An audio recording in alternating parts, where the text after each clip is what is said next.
Well, I mean, watching that, feeling that game out today. I mean, obviously their running back had a good day, but I never felt, even when the score was 21-10, I never felt the game getting away from us. Okay, and that's a change. I mean, last year you were in the second half of that game. I mean, it was it was wide open season. I mean, and it was almost like there was nothing you could do about it. Well, I never felt that way today.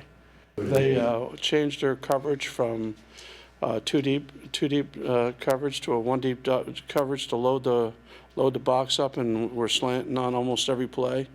Okay, putting them in a position to take away just the running game. We had thrown the ball 3 times and hadn't come close, and I felt that we were going to have to throw the ball in addition to run the ball. I didn't feel that we could play the game one-dimensional and have a chance to win.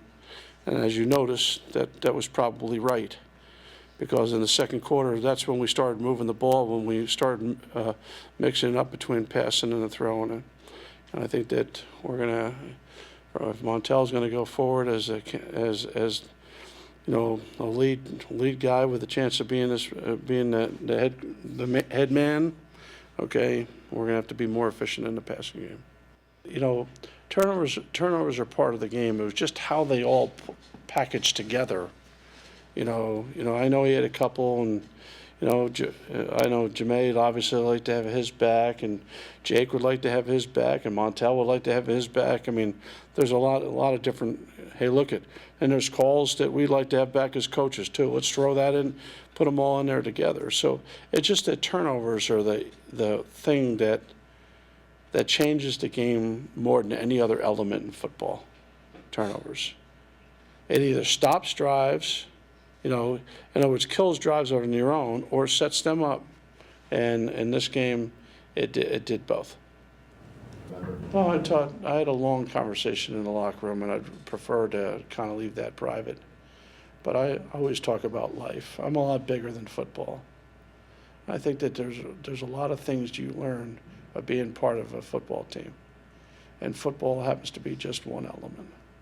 And I think that all those other things that you gain, okay, and walking out of here with a degree from Kansas, and being able to walk into applying those things that you learned, okay, into a job interview and said, I graduated from the University of Kansas and I want to work for you. I think that that's what it's all about. Because at the end of the day, very few guys end up playing in the NFL. Sure, a bunch of them will get tryouts, but very few guys end up making it. And by making it, I mean becoming invested and making himself a bunch of money. It doesn't happen very often. So part of what I'm concerned with them 5 years from now, 10 years from now, 15 years from now. I'm not just concerned with them right now. I think we have a lot of older guys coming back, and I think that that have been here for a couple years with us. I mean, it's a large number. It's a large number of redshirt juniors and juniors that'll be seniors, or redshirt juniors or redshirt seniors, fourth-year players or more. I mean, there's a bunch of them.